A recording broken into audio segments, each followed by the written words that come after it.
Now, in democratic societies, dissent can be a problem, dissent in wartime. On the one hand, freedom of speech is, of course, a fundamental democratic right that cannot be suspended at will. On the other hand, widespread dissent can undermine the appearance of a united home front, which can be a crucial quasi-military asset. This was particularly true in the limited war setting of the Vietnam War, where victory consisted of convincing the enemy to stand down, not of defeating him completely. Policymakers, therefore, considered it indispensable that the enemy believed the United States was committed to the war effort. Now, this dilemma between democracy and wartime needs circumscribed the rationale, but also some of the limitations of government efforts to tackle domestic dissent. My paper today analyzes the rhetorical strategies the Johnson and Nixon administrations used to delegitimize dissent without banning it, as well as the responses of the critics to such efforts.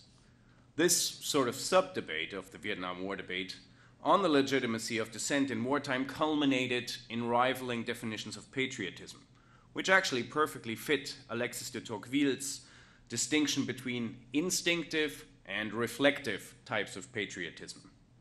Whereas the former, the instinctive patriotism, demands collective and automatic loyalty to the nation as such, the latter focuses the individual's loyalties on the nation's democratic ideals. From this finding, we can draw several important conclusions about the Vietnam War debate. The fact that most critics did not cede the patriotic label to the interventionists demonstrates that the Vietnam War did not destroy a fundamental consensus on American exceptionalism. At the same time, however, the disagreement about the meaning of patriotism points to a deeper disagreement about the essence of the American national character. The interventionist instinctive patriotism was a symptom of an otherwise increasingly nationalist and chauvinist rhetoric, which focused on military prowess and dramatized the threat of Vietnam to the very survival of the United States as a nation. In other words, a nationalism that invoked the nation as such. The dissenters, by contrast, clung to a democratic understanding of their nation's essence, believing America was threatened more by the administration's war policies than by the enemy from without.